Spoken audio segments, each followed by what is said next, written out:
मेरा पति रोज मेरी छोटी बहन की पसंद की मिठाई लाता और कहता कि मैं तुम्हारी बहन को अपनी बहन समझता हूँ, इसीलिए उसके लिए मिठाई लाता हूँ।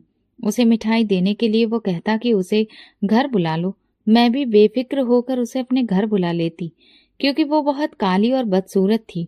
मेरा पति मुझ जैसी खूबसूरत पत्नी को छोड़कर भला उसकी तरफ क्यों देखेगा। एक दिन मैंने बहन को घर बुलाया और खुद बाथरूम में चली गई, लेकिन फिर फौरन ही जब साबुन लेने बाहर निकली और जो बाहर का नजारा देखा तो मेरी जान निकल गई। मेरी बहन फर्श पर। जब मैंने राकेश को पहली बार नीलम के लिए मिठाई लाते देखा तो दिल खुशी से भर गया। उस दिन नीलम ने कुछ खास नहीं किया था, बस घर के कोने में बैठी अपनी किताब पढ़ रही थी। राकेश ने आते ही मुझे आवाज दी, देखो, आज नीलम के लिए उसकी पसंद के गुलाब जामुन लाया हूँ। नीलम ने चौंक कर राकेश की तरफ देखा, फिर नजरें झुका ली। उसके चेहरे पर हमेशा की तरह खामोशी थी और सुकून। मैं मुस्कुरा कर प्यालियों में चाय डालने लगी। दिल में फक्र का एक अनोखा एहसास था। मेरी बहन जो बचपन से रंग के ताने सुनती आई थी, अब एक ऐसे इंसान के हाथों से इज्जत पा रही थी जो उसे अपनी बहन कहता था। राकेश का व्यवहार मुझे हमेशा सुकून से भरा लगता था। जब भी नीलम को कोई तकलीफ होती तो वो उसके सर पर हाथ रखकर कहता, कभी लगे कि तुम्हें कोई कम समझ रहा है तो याद रखना कि तुम मेरी इज्जत हो। नीलम कम बोलती थी, शायद इसीलिए ज्यादा महसूस करती थी। उसकी आंखें अक्सर मुझे छुपाकर किसी और ही सन्नाटे में देखती थीं, जैसे उसके अंदर कोई और अधूरा सवाल हो। एक दिन दोपहर को मैंने उसे आंगन में बैठे देखा। राकेश भी पास में ही था। अखबार पढ़ते पढ़ते उसने एक बात कही, नीलम, तुम्हारा सलीका कमाल का है। तुम जैसी हो बहने तो जिंदगी सुकून से गुजरे। नीलम ने बस सर हिलाया, पर उसके होठों पर एक अजीब मुस्कुराहट थी जो मेरे दिल को ठंडक दे गई। शाम को जब मैंने राकेश से पूछा, तुम नीलम को इतना खास क्यों समझते हो, उसने कहा, क्योंकि वो सबसे अलग है। अपनी बातों में, अपनी खामोशी में, अपनी सच्चाई में। वो मुझे अपनी छोटी बहन की याद दिलाती है जो अब नहीं रही। मैं वो बात दिल से लगा ली। नीलम वाकई किसी की याद हो सकती थी। वो एक परफेक्ट पर्सनैलिटी थी, बस दुनिया ने उसके रंग को एक पर्दा बना दिया था। मैंने कई बार उसे आईने में खुद को देखते पाया, फिर नजरें चुरा लेती। एक बार मैंने कहा, नीलम, तुम बहुत खूबसूरत हो। उसने हंसकर कहा, ये खूबसूरती कभी किसी की पसंद नहीं बनी, ना स्कूल में, ना मोहल्ले में, ना ही कभी सपने में। एक बार वो बीमार पड़ गई। बुखार था, कमजोरी थी। राकेश ने ऑफिस से छुट्टी ले ली, खुद से डॉक्टर के पास लेकर गया। वापस आकर उसने बताया, नीलम का ख्याल रखना जरूरी है, वो अपनी हेल्थ पर बिल्कुल भी ध्यान नहीं देती। मैंने इस बात पर सर हिलाया। अंदर ही अंदर ये सब मेरे दिल को और भी ज्यादा नरम बना रहा था। मैं सोचती थी कि शायद मेरी प्रार्थनाएं रंग ला चुकी हैं। एक ऐसा पति जो मेरी बहन को अपनी बहन से भी बढ़कर चाहता है। नीलम का बर्थडे था तो मैंने सोचा कि सादगी से मना लेंगे, लेकिन राकेश ने छोटा सा सरप्राइज प्लान किया। घर के आंगन में कुछ दोस्तों को बुलाया, छोटा सा केक और नीलम के लिए किताब, काली लड़कियों की खामोश कहानी, उसे ट्रॉफी की तरह दी। नीलम की आंखें नम हो गईं, मगर उसने कुछ नहीं कहा, बस केक काटते हुए एक लंबी नजर राकेश पर जा रुकी, फिर जल्दी से हटा ली। मैंने वो नजर देखी पर कुछ नहीं सोचा। मेरे दिल में शक की कोई जगह ही नहीं थी। आखिर नीलम मेरी बहन थी, सौतेली ही सही, और राकेश, वो तो मेरा सब कुछ था। बचपन में सौतेली माँ के पहले पति से हुई ये बेटी भी माँ की तरह ही मेरी जिम्मेदारी थी। इस दौरान कई और बातें भी हुई जिन पर उस वक्त ध्यान नहीं दिया। एक दिन नीलम ने कहा, दीदी, आप बहुत लकी हैं, राकेश जैसा पति हर लड़की को नहीं मिलता। मैंने हंसकर कहा, और तुम बहुत खुशकिस्मत हो कि तुम्हें ऐसे जीजाजी मिले हैं। नीलम ने हल्की सी हाँ कही और कमरे से बाहर चली गई। कभी कभी राकेश रात को देर से आता तो नीलम दरवाजा खोल देती। मैं किचन में होती, आवाज सुनती, मगर ये सब नॉर्मल लगता था। एक दिन राकेश ने आकर कहा, नीलम को अकेला मत छोड़ा करो, उसे अकेलापन पसंद नहीं। मैंने चौंक कर उसकी तरफ देखा। वो कुछ कहती नहीं है, मगर महसूस जरूर होता है। मैंने ये सब उसकी आदत समझा। कोई और होती तो शायद सोचती, सवाल करती, पर मैंने कभी राकेश पर शक नहीं किया। वो इंसान जो मेरी बहन के लिए दुनिया से लड़ने का जज्बा रखता था, उस पर शक ऐसा मैं कभी नहीं कर सकती थी। मेरे लिए नीलम एक दुखती रग थी और राकेश उसका मरहम। ये रिश्ता जो इन दोनों के बीच में पनप रहा था, मुझे एक खुशफहमी में रखे हुए था। नीलम ने जब 10वीं के बाद आगे पढ़ने की इच्छा जाहिर की तो मुझे खुशी हुई। मैं जानती थी कि वो हमेशा किताबों से जुड़ी रही, लेकिन कभी भी अपनी इच्छा को साफ तौर पर जाहिर नहीं किया था। मैंने राकेश से बात की। उसने तुरंत कहा, नीलम जैसी लड़कियों को आगे बढ़ने का मौका जरूर मिलना चाहिए। हम दोनों ने शहर के सबसे अच्छे कॉलेज का रुख किया और वहां उसका एडमिशन हो गया। पहला दिन आया तो मैंने कहा, मैं नीलम को खुद ले जाती हूँ, मगर राकेश ने मना कर दिया। तुम रोज के काम में उलझ जाती हो, मैं लेकर जाऊंगा। सुबह जल्दी निकल सकता हूँ, कोई दिक्कत नहीं है। मैंने मान लिया। मुझे कभी उस पर शक करने की कोई वजह नहीं मिली थी। कॉलेज के गेट पर जब राकेश ने नीलम को अंदर भेजा तो उसकी नजर आसपास के माहौल का जायजा ले रही थी। नीलम ने खुद को साधारण कपड़ों में छुपाया हुआ था, जैसे अपने वजूद से नजर चुरा रही हो। मैं खिड़की से ये सब देख रही थी। राकेश ने उसके कंधे पर हाथ रखकर कहा, पहला दिन है, घबराना मत। नीलम ने हल्के से सिर हिलाया और गेट के अंदर चली गई। शाम को मैंने नीलम से पूछा, पहला दिन कैसा था? उसने साधारण सा जवाब दिया, ठीक था। मैंने हंसकर कहा, बस ठीक? वो बोली, कॉलेज बड़ा है, लड़कियां अलग दुनिया की लगती हैं। राकेश ने भी बाद में हंसकर कहा, शुरू में सबको ऐसा ही लगता है, वक्त के साथ आदत हो जाएगी। अगले दिन फिर वही रूटीन, नीलम को लेकर जाना। मैं घर के कामों में लग जाती। कुछ दिन ऐसे ही गुजरे। फिर एक दिन एक कॉल आई, एक अनजान नंबर से। लड़की की आवाज थी, संजीदा और सपाट। क्या आपको पता है, आपकी बहन रोज एक आदमी के साथ आती है? मैं सुनकर हंस दी। दिल ही दिल में सोचा, बेवकूफ लड़कियां शक करना सीख गई हैं। मैंने फोन बंद कर दिया और राकेश को बताया भी नहीं। उस वाक्य के बाद मैंने नोट किया कि नीलम अब कॉलेज से वापसी पर ज्यादा देर तक अपने कमरे में रहने लगी थी। पहले वो आते ही मुझसे बातें करती, अब बस मुस्कुराती और दरवाजा बंद कर लेती। मैंने एक दिन पूछा, नीलम सब ठीक तो है ना? उसने कहा, बस थकान हो जाती है। राकेश ने भी कहा, रोजाना लंबा सफर है, थक जाती होगी। कुछ दिनों के बाद मैंने राकेश के बैग में एक डायरी देखी। अच्छा इत्तेफाक था कि वो खुल गई तो अंदर कुछ तस्वीरें बनी हुई थी। एक लड़की के लंबे घने बाल और एक लॉकेट। मैं चौंक गई और सोचा, राकेश ड्राइंग करता है? मैंने पूछा, ये तुमने बनाया है? उसने मुस्कुराकर कहा, हाँ, बस यूं ही वक्त गुजारने के लिए। उसी दिन मैंने नीलम को आईने के सामने देखा। बालों में नई क्लिप लगी थी और चेहरे पर हल्की सी चमक थी। मैंने हंसकर पूछा, ये क्लिप कहाँ से लाई हो? उसने कहा, एक सीनियर लड़की ने गिफ्ट में दी है। मैंने दिल में सोचा, शायद अब वो दोस्त बना रही है। मगर अगले दिन मैंने वही क्लिप राकेश की गाड़ी में देखी, सीट के नीचे गिरी हुई। मैंने फिर भी खुद को समझाया, कई चीजें इत्तेफाक से भी हो सकती हैं। पर फिर छोटी छोटी बातें जुड़ने लगी। एक दिन मैंने नीलम के बैग में एक लेटर पाया, बिना नाम का। बस इतना लिखा था, तुम्हारी जो खामोशी है वो मुझे जकड़ लेती है। मैंने सोचा ये किसी पहचान वाले ने लिखा होगा, मगर नीलम से पूछा, ये लेटर किसने दिया? उसने परेशान होकर कहा, पता नहीं, मेरी किताब में रखा हुआ मिला। मैंने बात छोड़ दी, पर मेरे मन में बीज बो चुका था। कुछ दिन बाद नीलम के कॉलेज में एक फंक्शन था। मैंने जाने की इच्छा जाहिर की, पर राकेश ने कहा, मुझे पता है कि तुम्हें भीड़ भाड़ पसंद नहीं है, मैं साथ में चला जाऊंगा। नीलम खामोश रही। मैंने बस सिर हिला दिया। जब वो दोनों वापस आए, नीलम के चेहरे पर हल्की सी चमक थी। उसने मुझे बताया, फंक्शन अच्छा था लेकिन म्यूजिक बहुत तेज था। राकेश बोला, नीलम ने वहां एक कविता भी सुनाई, सबने खूब तारीफ की। मैंने पूछा, तुमने कभी बताया ही नहीं कि तुम कविताएं भी लिखती हो? नीलम ने नजरें चुराई, बस यूं ही कभी कभार।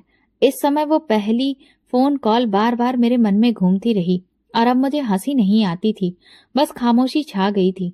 नीलम की बदलती हुई आदतें मेरे सामने आने लगी थीं। जो कभी आईने से नजरें चुराकर गुजरती थी, अब रोज शाम के वक्त खामोशी से ड्रेसिंग टेबल के सामने खड़ी हो जाती। मैं कभी कभी दरवाजे से झांकती तो देखती कि वो लिपस्टिक लगा रही होती, हल्की सी। कई बार वो कोई छोटा सा लॉकेट पहन लेती जो उसकी गर्दन पर चमकता रहता। बालों में खुशबू और चेहरे पर वो परछाई जो पहले कभी नहीं देखी थी। मैंने एक दिन हैरत से पूछा, इतना तैयार होने की क्या जरूरत है, कहीं जा रही हो? वो हंसती। उसकी हंसी में वो मासूमियत नहीं थी जो पहले होती थी। उसने कहा, अपने लिए तैयार होना सीख रही हूँ। और उसे देखकर मैंने उसकी आंखों में एक चमक देखी, ऐसी चमक जो रोशनी नहीं, खौफनाक लग रही थी। मैं चुपचाप किचन में आ गई। राकेश तब घर पर नहीं था। रात को जब वो आया नीलम ने उसे पानी दिया और हल्की सी खुशबू कमरे में फैल गई। राकेश ने एक पल के लिए उसे देखा, फिर टीवी का रिमोट उठा लिया, लेकिन मेरी नजरें उस लम्हे को नोट कर चुकी थीं। अगले दिन मैंने नीलम को किचन में देखा, कोई नई डिश बनाने की कोशिश में लगी थी। मैंने कहा, ये सब कब सीखा? वो बोली, यूट्यूब से। राकेश जीजा जी को नई चीजें पसंद है ना? मैंने चौंक कर उसे देखा। तुम्हें कैसे पता? वो बोली, उन्होंने एक दिन जिक्र किया था कि चाइनीज खाना पसंद है, तो मैंने सोचा ट्राई करूं। मैंने बर्तन धोते हुए कहा, कॉलेज पर ध्यान दो, खाना पकाना हमारा काम है। वो खामोश हो गई, फिर नरमी से बोली, मैं तो सिर्फ सीख रही हूँ, कुछ गलत तो नहीं किया। एक और दिन शाम को मैंने देखा कि वो अपने कमरे में कुछ कपड़े चुन रही थी। मैं अंदर गई, एक सूट उसके हाथ में था, वही रंग जो राकेश को पसंद था, नीला। मैंने कहा, ये कब लिया? नीलम बोली, कॉलेज में कल फूड डे है, सब कुछ अच्छा पहनकर जा रहे हैं। मैंने कुछ भी नहीं कहा, बस सिर हिला दिया। अब जब राकेश घर आता, नीलम उसके सामने ज्यादा सुकून से रहती। पहले वो नजरें झुकाती थी, अब वो बात करती, हंसती, कभी किसी बात पर अपनी राय देती, जैसे वो एक दीवार थी जो अब हटने लगी थी। एक दिन मैंने देखा वो राकेश की फेवरेट किताब पढ़ रही थी। मैंने पूछा, ये कब से पढ़ने लगी? वो बोली, जीजा जी ने कहा था कि ये किताब जिंदगी बदल देती है, तो मैंने सोचा पढ़ूं। मैंने तंजिया लहजे में कहा, तुम्हारी जिंदगी तो वैसे ही बहुत बदली जा रही है। वो चुप हो गई। उसी रात मैंने उसके कमरे में एक नया परफ्यूम देखा। मैंने पूछा, ये कहाँ से आया? उसने जवाब दिया, दोस्त ने गिफ्ट में दिया है। मैं कुछ कहना चाहती थी, मगर फिर रुक गई। फिर एक दिन ऐसा आया जब मैंने घर में राकेश की चीजें नीलम के कमरे में देखी। एक बॉल पेन, एक नेवी ब्लू रुमाल जो वो हमेशा ऑफिस में रखता था। मैंने पूछा, ये कहाँ से आया? नीलम बोली, शायद गलती से रख लिया होगा। मैं खामोश हो गई। इस हफ्ते नीलम ने खुद को पूरी तरह से बदलना शुरू कर दिया था। उसने अपनी नजरें चुराना बंद कर दिया था। उसकी आवाज में अब नरमी का एहसास ज्यादा था। मैंने उससे पूछा, तुम कुछ छुपा रही हो? उसने कहा, नहीं दीदी, बस खुद को समझ रही हूँ। एक दिन राकेश घर आया, बहुत थका हुआ था। नीलम तुरंत चाय बनाने किचन में गई। मैंने कहा, मैं बना देती हूँ। वो बोली, नहीं, मुझे बनाना अच्छा लगता है। उसके लहजे में शर्माना नहीं, एक अधिकार था। शाम को जब हम तीनों डाइनिंग टेबल पर बैठे, नीलम ने खुद राकेश की प्लेट में खाना परोसा। मैंने पहली बार राकेश के चेहरे पर वो खामोशी देखी जो किसी अंदरूनी एहसास को छुपाने की कोशिश में थी। मुझे लगा जैसे मैं किसी ऐसे खेल का हिस्सा बन चुकी हूँ जिसके नियम मेरे सिवा सबको पता है। रात गए मैंने नीलम के कमरे की लाइट ऑन देखी। अच्छा, दरवाजा धीरे से खोला तो वो आईने के सामने खड़ी थी। वही लिपस्टिक, वही लॉकेट, वही चमक। और उस चमक में मैंने एक ऐसी रोशनी देखी जो रोशनी नहीं थी, आग थी। मैंने दरवाजा बंद कर दिया और धीरे से वापस आ गई। बिस्तर पर लेटी तो नींद आंखों से कोसों दूर थी। कुछ दिनों से राकेश देर से सोता था। बिस्तर पर आकर लेट तो जाता, मगर मोबाइल उसके हाथ में रहता। कभी कभी कहता, काम का लोड है, कल प्रेजेंटेशन है। मैं भी चुप रहती। मेरी आदत बन चुकी थी सवाल ना करना। मगर उस रात कुछ ऐसा हुआ जिसने मेरी नींद छीन ली।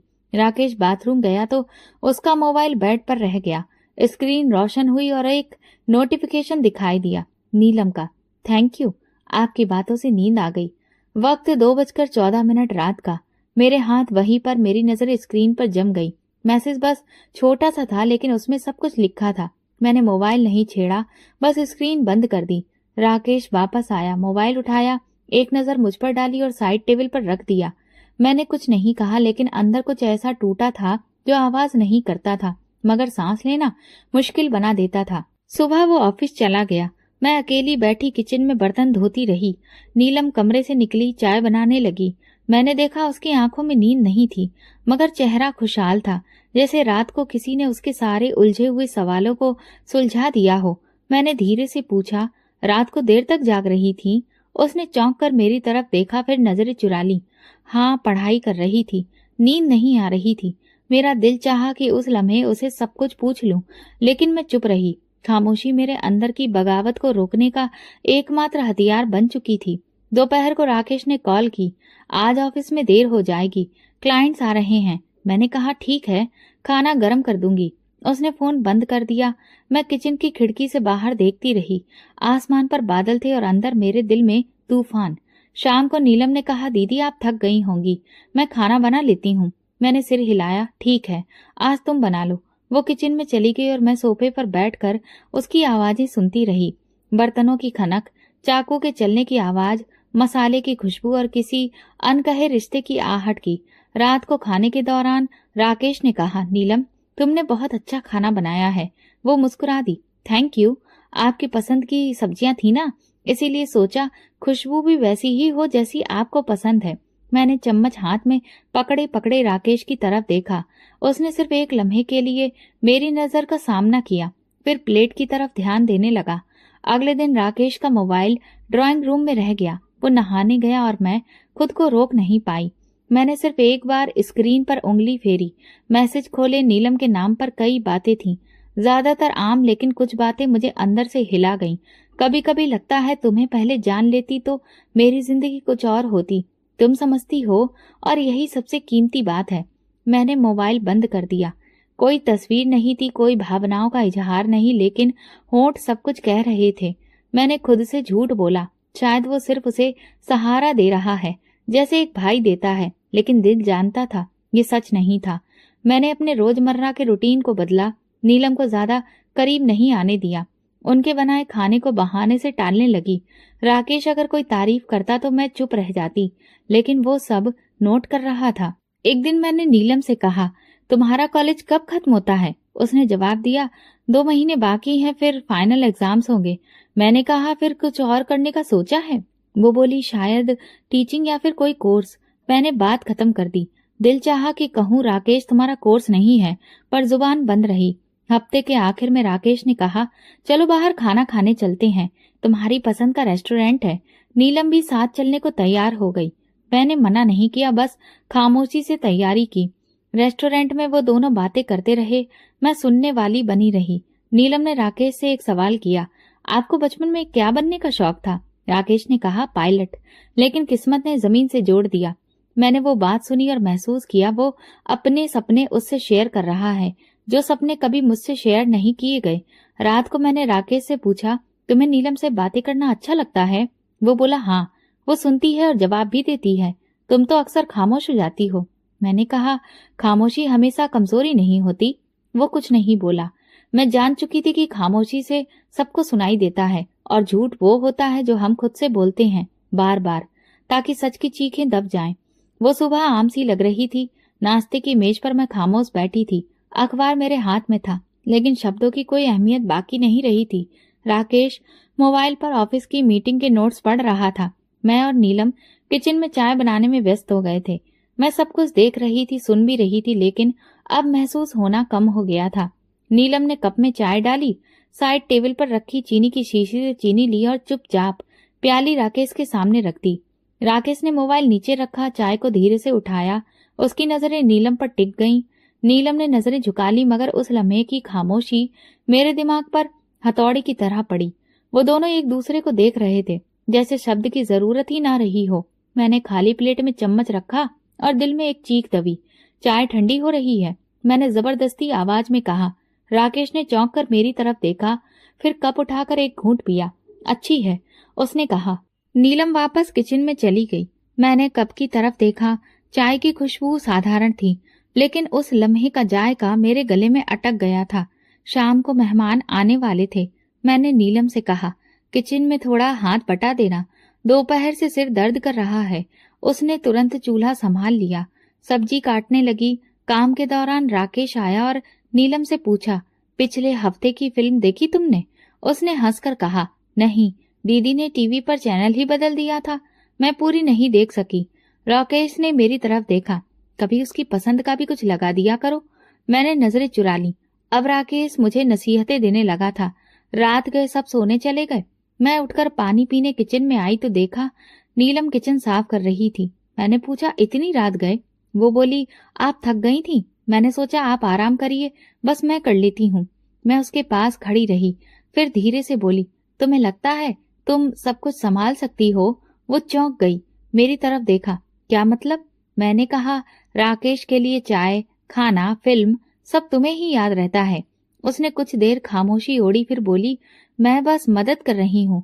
पहले उस रात कुछ नहीं कहा, लेकिन मेरी रात रो रो कर गुजर गई। एक दिन मैंने नीलम को राकेश के साथ बैठे देखा। वो उसे किताब दिखा रही थी, मैं दूर से सुन रही थी। ये वाला पेज देखिए, ये जो लिखा है ना, वो मुझे आपकी बातों जैसा लगता है। राकेश हल्का सा मुस्कुराया और किताब खोलकर देखने लगा। मैं अंदर आई तो वे दोनों खामोश हो गए। मैंने एक पल को उनकी नजरें महसूस की, जैसे वो मुझसे कुछ छुपा रहे हों। राकेश ने बात का रुख बदल दिया। आज खाने में क्या है? मैंने जवाब दिया, जिसका स्वाद तुम्हें अब याद नहीं रहता। वो चुप हो गया और नीलम चेहरा झुकाकर किचन में चली गई। कुछ दिन के बाद सुबह नीलम ने फिर चाय बनाई। मैंने कप उठाने के लिए हाथ बढ़ाया तो उसने राकेश के सामने रख दिया। मेरे हाथ हवा में रह गए। राकेश ने बस एक लम्हे को मेरी तरफ देखा, जैसे कुछ कहना चाहता हो, मगर वो लम्हा गुजर गया। मैंने उस दिन चाय नहीं पी। वो लम्हा मेरी जुबान से नहीं, मेरे दिल से निकल चुका था। खामोश चाय मेरे सब्र की आखिरी कड़ी थी। मैंने बहुत दिनों से किसी से दिल की बात नहीं की थी। अंदर ही अंदर सब सहती जा रही थी, जैसे खामोशी मेरे वजूद का हिस्सा बन गई हो। लेकिन उस दिन जब सोनिया मिली, उसकी आंखों में एक अलग ही सवाल था। हम कॉफी शॉप पर बैठे थे, पर मेरी नजरें बार बार मोबाइल पर जा रही थीं। राकेश ने निकलते वक्त कहा था, नीलम को कॉलेज से लेते हुए कुछ मिठाई लेते आऊंगा। उसकी तबीयत आज कुछ बोझिल सी थी। सोनिया ने कॉफी का घूंट लिया, फिर बोली, तुम्हारा पति रोज मिठाई लेकर आता है ना? तुम्हारी बहन के लिए? मैंने सर हिलाया। हाँ, वो कहता है नीलम को मीठा पसंद है। सोनिया ने आईब्रो चढ़ाई। बस इसीलिए? या फिर तुम्हें पता ही नहीं कि वो अब क्या पसंद करता है? मैं हंस पड़ी। सोनिया, वो नीलम है, मेरी काली शर्मीली साधारण बहन। उसे कोई वैसे नहीं देखता जैसे हम देखते हैं। सोनिया ने चम्मच रखी और धीरे से कहा, कभी आईने से बाहर भी देखा है? मेरे दिल में कुछ उलझा, जैसे जमीन नीचे से खिसकने लगी हो। मैंने जल्दी से बात बदली। नीलम अब थोड़ी खुल गई है। तुम्हें याद है पहले कितना चुप रहती थी? सोनिया ने मेरी तरफ देखते हुए कहा, कभी कभी जो चुप रहते हैं वही सबसे ज्यादा बोलना चाहते हैं। सिर्फ सुने जाने की देर होती है। मैंने कॉफी का कप हाथ में लिया, लेकिन होठों तक नहीं ले जा सकी। अंदर कोई बात गर्दिश कर रही थी, एक सवाल जो मैं खुद से भी पूछने से डरती थी। घर वापस आई तो राकेश और नीलम आंगन में बैठे थे। राकेश कुछ समझा रहा था, शायद उसके नोट्स का कोई हिस्सा, और नीलम खामोशी से सुन रही थी। मैंने कप धीरे से रखा, लेकिन दोनों ने मुझे आते देखा और बात रोक दी। राकेश ने कहा, नीलम का वाइवा होने वाला है, मैं कुछ तैयारी करवा रहा था। नीलम ने नजरें झुका ली। मैंने कहा ठीक है और अंदर चली गई। कमरे में आकर मैंने आईना देखा। मेरे चेहरे पर वो सुकून नहीं रहा था जो कभी हुआ करता था। एक औरत अपने चेहरे पर थकान, धोखा, झूठ सब पढ़ सकती है, अगर वो खुद को पढ़ने की हिम्मत रखे। अगले दिन नीलम किचन में थी। मैंने उससे कहा, आज तुम्हारा पेपर था? नीलम ने कहा, हाँ। ठीक हो गया? मैंने पूछा, राकेश लेकर गया था? वो रुकी, फिर धीरे से बोली, हाँ, उनका ऑफिस भी उसी तरफ था तो साथ चले गए। मैंने कुछ नहीं कहा।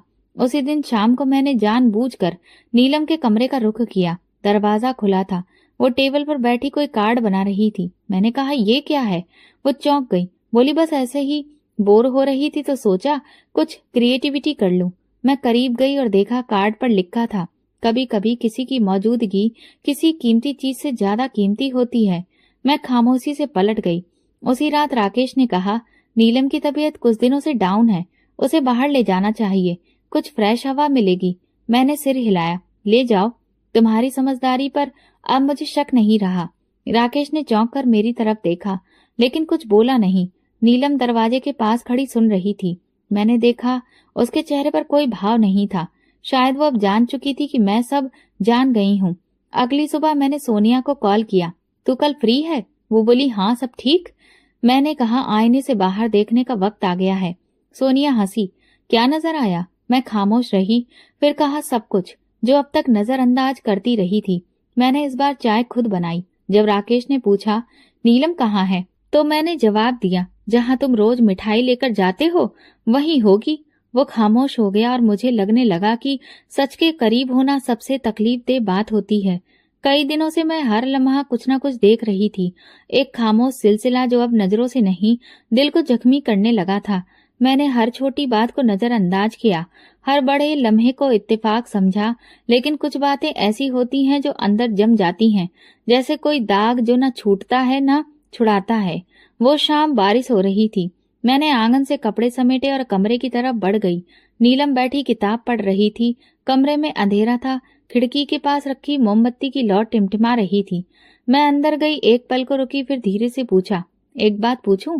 नीलम ने नजर किताब से हटाई। जी दीदी, मैंने सांस भरकर कहा। राकेश तुमसे इतना क्यों बात करता है? नीलम के हाथ से किताब फिसलते फिसलते रह गई। उसने पलकें झुकाई और धीरे से कहा, क्योंकि आप सुनती नहीं हो। वो सिर्फ सुनता है। उसके शब्द मेरी हड्डियों में सनसनाहट बनकर उतर गए, जैसे किसी ने मेरी हंसती हुई खामोशी को नोच कर बाहर फेंक दिया हो। कमरे में एक पल को खामोशी छा गई। मैं उसके चेहरे की तरफ देखती रही। आंखों में नमी थी, लेकिन शर्मिंदगी नहीं। वो नजरें नहीं चुरा रही थी, जैसे उसने कुछ छुपाने की कोशिश नहीं की थी। मैं पलटकर बाहर आ गई। दिल जैसे सीने में नहीं, पैरों में धड़कने लगा था। अगले दिन राकेश जल्दी घर आ गया। नीलम लॉन्ज में मौजूद थी। उसने कहा, आपको ऑफिस से छुट्टी मिल गई? राकेश हंसा। आज दिल नहीं लग रहा था। सोचा कि तुम लोगों के साथ वक्त गुजार लूं। मैंने बात काट कर कहा, काम का दिल छोड़ना भी अब आसान हो गया है। राकेश ने चौंक कर मेरी तरफ देखा, लेकिन कुछ नहीं कहा। नीलम ने खामोशी से पानी का गिलास लाकर टेबल पर रख दिया। राकेश ने गिलास उठाया और एक लम्हे के लिए नीलम की तरफ देखा, फिर धीरे से कहा, थैंक यू। मैंने बोला, अभी नोट किया, अब हर चीज मेरे लिए नई तरह से मायने रखती है। पानी देना, आंख मिलाना, खामोशी में बात करना, सब कुछ जहर लगने लगा है। शाम को मैंने जानबूझकर राकेश के सामने नीलम की तारीफ की। नीलम बहुत समझदार हो गई है, हर काम खुद सीख रही है, हर वक्त हाजिर। राकेश ने सिर हिलाया। हाँ, उसके जैसा ध्यान रखने वाला कम ही होता है। मैंने सवालिया नजरों से उसकी तरफ देखा। मेरे ध्यान में कभी कमी थी? राकेश ने झिझक कर कहा, नहीं, तुम भी बहुत ख्याल रखती हो। बस नीलम थोड़ी ज्यादा जागरूक है, बात को जल्दी समझती है। मैं हंसने लगी। हाँ, शायद इसीलिए तो तुम उसे इतना सुनते हो। राकेश ने नजर चुराई। नीलम किचन से निकल रही थी। उसके कदम एक लम्हे को रुके, मगर फिर वो बिना कुछ कहे अपने कमरे में चली गई। उसी रात मैंने नीलम को उसके कमरे में बुलाया। वो आई, चेहरा उतरा हुआ था, आंखें लाल। मैंने कुर्सी की तरफ इशारा किया, बैठो। नीलम बैठ गई। मैंने दोबारा वही सवाल दोहराया, मगर इस बार लहजे में कठोरता थी। राकेश तुमसे इतनी बातें क्यों करता है? नीलम ने दोबारा पलकें झुकाई, हाथ कांप रहे थे। फिर धीरे से बोली, क्योंकि वो सुनते हैं। मैं बात करती हूँ और वो सुनते हैं। मैंने टेबल पर रखा गिलास जोर से दबाया। और क्या मैं कुछ नहीं सुनती? क्या मैं सिर्फ काम करने वाली हूँ? नीलम ने एक पल को मेरी तरफ देखा, फिर धीरे से कहा, नहीं दीदी, आप सुनती नहीं, सिर्फ जवाब देती हैं। वो खामोशी में भी जवाब देता है। मेरी सांसें उखड़ने लगीं। मैं कुछ बोल ही ना सकी। नीलम खामोशी से उठी, दरवाजे की तरफ बढ़ी और जाते जाते बोली, मैंने कुछ नहीं मांगा, बस जो सुना वही अच्छा लगा। मैं उसे जाते हुए देखती रही। उसकी कमर सीधी थी, चेहरा सुकून से भरा था, लेकिन आंखें भीगी थीं। मैंने वहां की हर चीज को देखा। उसे शर्म नहीं, सिर्फ दुख था। किसी के लिए वो आवाज हो सकती है, पर मेरे लिए वही लम्हा कयामत था। सुबह मैंने नीलम को आवाज दी, किचन में सामान देख लेना, मैं नहा कर आती हूँ। वो कमरे में कुछ लिख रही थी। बिना देखे मेरी तरफ बढ़ी। ठीक है दीदी, आप फिक्र ना करें। मैं बाथरूम में गई, पानी चलाया, तौलिया और शैम्पू उठाया, लेकिन जैसे ही साबुन खत्म हुआ, मैं तौलिया लपेटकर बाहर निकली। दरवाजा खुला और फिर जो नजारा देखा, मेरी आत्मा जैसे शरीर से निकल गई हो। सामने लॉन्च के पास नीलम बैठी थी। उसकी आंखों में नमी थी, होंठ कांप रहे थे, और राकेश उसके सामने झुका हुआ था। राकेश ने झटके से गर्दन मोड़ी, मुझे देखा और फौरन सीधा हो गया। नीलम के हाथ कांप रहे थे। वो घबराकर खुद को संभालने की कोशिश कर रही थी। मेरे कदम दरवाजे पर जड़ हो गए, जैसे जमीन में धंस गए हों। राकेश ने तुरंत कहा, ये कुछ नहीं है, वो गिर गई थी, बस। मैंने हाथ उठाकर उसे रोक दिया। मेरी समझ जैसे कट चुकी थी। उसकी आवाज आ रही थी, मगर अब उसका कोई मतलब नहीं रह गया था। नीलम ने उठने की कोशिश की, लेकिन उसका दुपट्टा एक तरफ पड़ा था, बाल बिखरे हुए थे और वो नजरें नहीं उठा पा रही थी। मैंने एक कदम पीछे हटाया और दरवाजा बंद कर लिया। कमरे में आकर मैं जमीन पर बैठ गई। पूरा शरीर ठंडे पानी से भीगा था, लेकिन आत्मा जैसे पसीने से भीगी हुई थी। राकेश दरवाजे के बाहर आया। वो बस गिर गई थी। तुम गलत समझ रही हो, मैं कसम खा सकता हूँ। मैंने कुछ नहीं कहा। नीलम की चप्पल की आवाज सुनाई दी, फिर दरवाजा बंद होने की, जैसे वो भी अब कैद हो गई हो।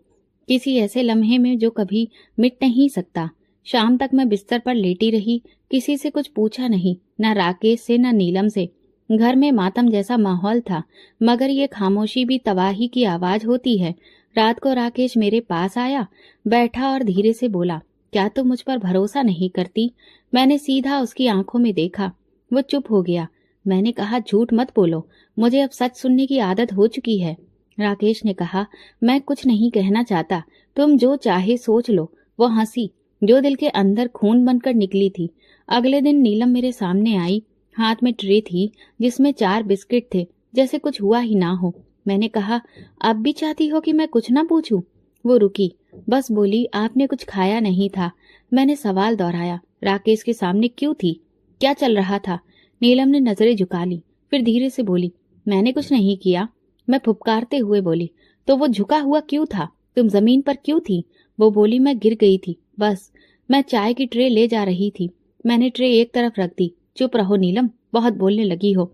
वो चुप हो गई, लेकिन उसकी खामोशी में वो बेगुनाही नहीं थी।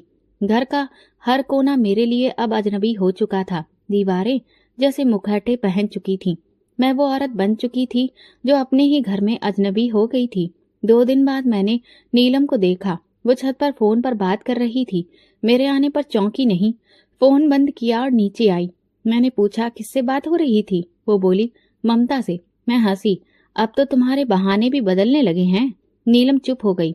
उसी रात मैंने राकेश के फोन की स्क्रीन पर एक नोटिफिकेशन देखा। नीलम का मैसेज था, तुम ठीक तो हो ना? मैं परेशान हो गई हूँ। मैंने फोन उसके सामने रख दिया।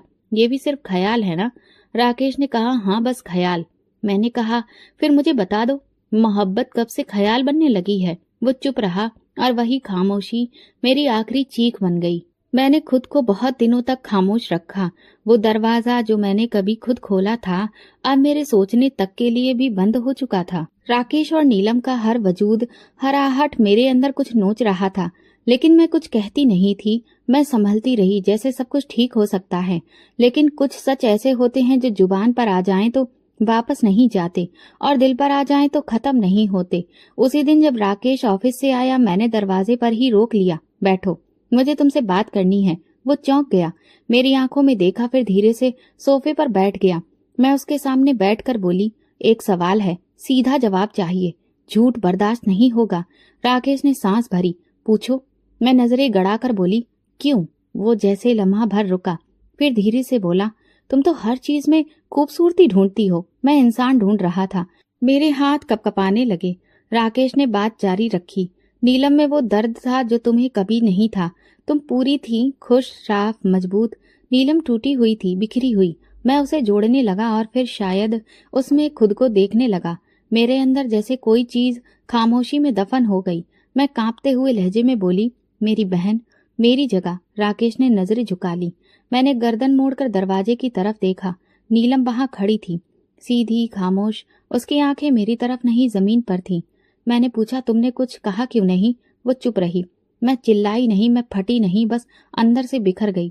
मैं उसके पास गई। कब से? नीलम ने धीरे से सर